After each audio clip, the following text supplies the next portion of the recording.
Welcome, ladies and gentlemen, to Super Primetime Max, the debate with honor of the transformed show with more exclusives, more segments, more debate, more news, more chats. Ladies and gentlemen, on the debate with Arnab, I just want to tell you we've got an overwhelming amount of feedback, anticipation, messages on the Prime Minister Narendra Modi interview. We released just a short snippet at 8 p.m.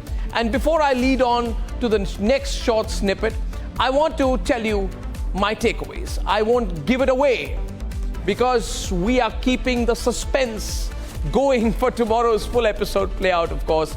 But when I met Sri Narendra Modi ji, what was clear to me is that there is a next level amount of clarity in the vision, clarity in the purpose of governance, clarity in confidence that the BJP is touching an effective 400 par.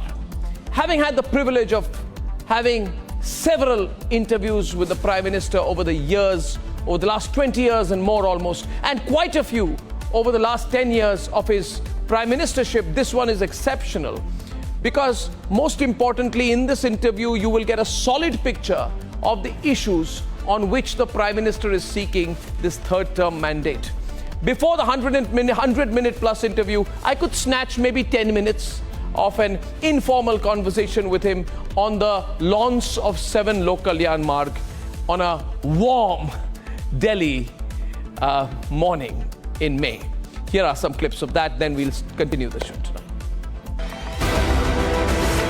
मैं एक व्यक्तिगत सवाल पूछूं interview शुरू करने से पहले। मोदी जी, पूछता है Bharat, nation wants to know, आप इतने रिलैक्स्ड कैसे रहते हैं? अभी आपको कोई मिले इतने चुनाव के गर्मी के बीच में और आपकी शेड्यूल 2014 से ज़्यादा है, 2019 से ज़्यादा है। 2014 में जब इंटरव्यू की थी आपकी, मैंने 9 मई को ही की थी 2014 को, और तब आपका गला भी बैठ गया था। इस बार गला भी आप, you are looking very fresh, very relaxed. तो अगर टीवी पर लोग मुझे न देखते हैं और आज जिस रूप में आप मुझे देखते हैं तो मानते ही नहीं कि मैं मेहनत कर रहा हूँ। और आजकल कुछ लोग बोल भी देते हैं लेकिन जी, शायद 2014 में और 2019 से बजाय एक अलग ही माहौल है चुनाव में, और उसका एक स्वाभाविक परिणाम मेरे मन पर भी होता है। मैं भी इंसान हूँ, आखिर कोई तनाव नहीं है, कोई इफ्स एंड बट्स नहीं है, कोई दुविधा नहीं है।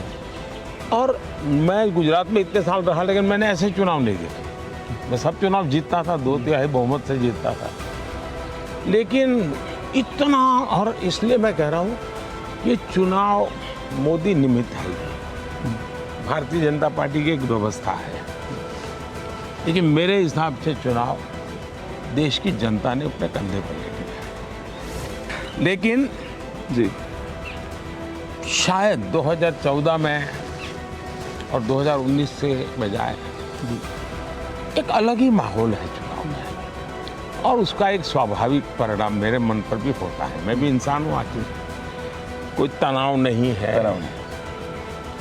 कोई इफ्स एंड बट्स नहीं है, कोई दुविधा नहीं है। और मैं गुजरात में इतने साल रहा, लेकिन मैंने ऐसे चुनाव नहीं देखे। मैं सब चुनाव जीतता था, 2/3 बहुमत से जीतता था, लेकिन इतना, और इसलिए मैं कह रहा हूँ ये चुनाव मोदी निमित्त है, भारतीय जनता पार्टी की एक व्यवस्था है, लेकिन मेरे हिसाब से चुनाव देश की जनता ने अपने कंधे पर ले लिया।